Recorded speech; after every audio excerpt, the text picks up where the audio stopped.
सिख मज़हब में खुदा का तसव्वुर क्या है। सिख मज़हब वजूद में आया 15वीं सदी के आखिरी में और इसके बानी थे गुरु नानक साहिब। और ये शुरू हुआ एक ऐसे इलाके में जो 5 नदियों का इलाका था और कहा जाता था पंजाब, जो मौजूद है पाकिस्तान और नॉर्थ वेस्ट इंडिया में। और गुरु नानक साहब जो इसके बानी हैं वो पैदा हुए थे हिंदू धर्म में और उनका कास्ट था क्षत्रिय कास्ट, जिसे कहते हैं वॉरियर कास्ट। और गुरु नानक काफी मुतासिर थे मुसलमानों से। ये सिख मजहब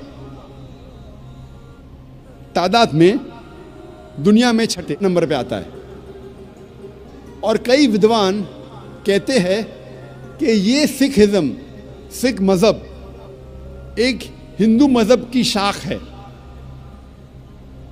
और सिखिज्म, सिख मजहब आता है लफ्ज शिष्या से, जिसके मानी है स्टूडेंट, फॉलोअर, डिसाइपल, जिसके मानी है तालिब,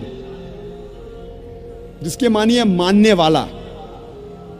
और ये सिख मजहब 10 गुरुओं का मजहब है। सबसे पहले गुरु जो बानी है गुरु नानक साहब और 10वें गुरु है गुरु गोबिंद साहब। और इस मजहब की किताब को कहते हैं आदि ग्रंथ या गुरु ग्रंथ साहिब। सिख मजहब 5 क की बुनियाद पे है। सबसे पहला क है केश, अनकट हेयर, बाल नहीं काटना चाहिए। दूसरा क है कंगा, यानी कंगी, जिससे बाल साफ किया जा सकता है। तीसरा क है कड़ा, मेटल ब्रेसलेट, मेटल का कड़ा। चौथा क है किरपान, डैगर, चाकू, जो अपनी हिफाजत की रखना चाहिए। और 5वां क है कचा, जिसे कहते लॉन्ग अंडरड्रॉल। ये 5 क हर सिख को इसका पालन करना चाहिए। और अगर आप कोई सिख से पूछेंगे कि आपके मजहब में खुदा का तसव्वुर क्या है, तो सबसे बेहतरीन जवाब अगर कोई सिख दे सकेगा वो है उसकी मजहब की किताब गुरु ग्रंथ साहिब के पहले वॉल्यूम, पहला अध्याय, पहला मंत्र, जिसे कहते हैं Japu ji. First volume of Guru Granth Sahib, first chapter, first verse called as Japu ji, जिसमें लिखा है कि खुदा एक है और उसे कहा जाता है सच्चा, महान, जो कभी भी नहीं घबराता और उसे कोई चाहत नहीं। वो लाफानी है, वो पैदा नहीं हुआ है, ना किसी को जन्म देता है, वो दयालु है। सिख मजहब में बुत परस्ती हराम है। सिख एक ही खुदा को मानते हैं, एक ही ईश्वर को मानते हैं, जिसे अनमैनिफेस्ट फॉर्म में कहा जाता है एक ओमकारा और मैनिफेस्ट फॉर्म में कहा जाता है ओमकारा। और जब आप गुरु ग्रंथ साहिब पढ़ते हैं, ओमकारा के कई सिफात है। इस ईश्वर को कहा जाता है अकल, माने इटर्नल, मानी लाफानी। उसे कहा जाता है करतार, मतलब क्रिएटर, मतलब खालिक।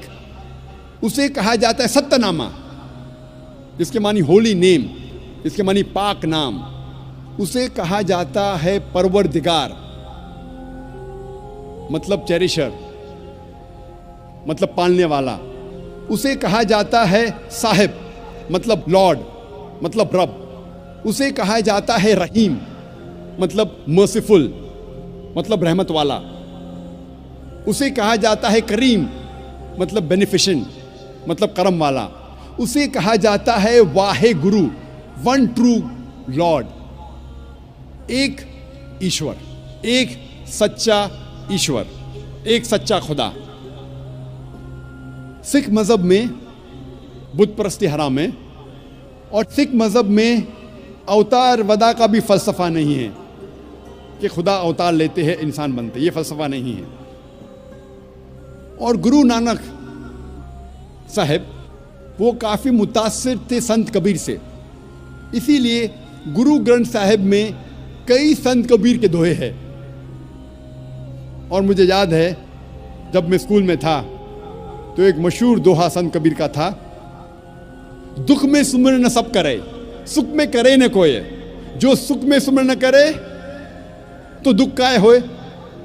इसके मानी कि दुख में ईश्वर खुदा की इबादत सब लोग करते हैं, लेकिन सुख में ईश्वर और खुदा की इबादत नहीं करते।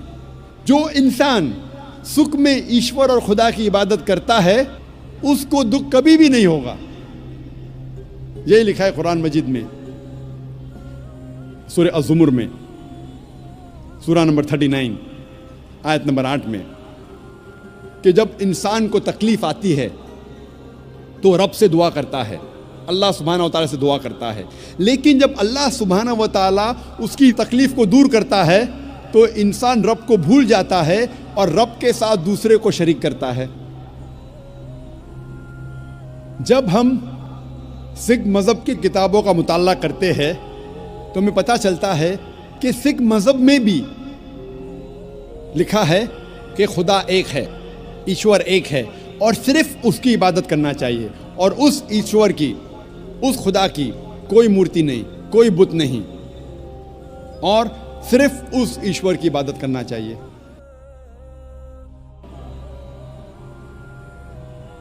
जब हम सिख मज़हब की किताबों का मुताला करते हैं तो हमें पता चलता है कि सिख मज़हब में भी लिखा है कि खुदा एक है, ईश्वर एक है और सिर्फ उसकी इबादत करना चाहिए, और उस ईश्वर की, उस खुदा की कोई मूर्ति नहीं, कोई बुत नहीं, और सिर्फ उस ईश्वर की इबादत करना चाहिए।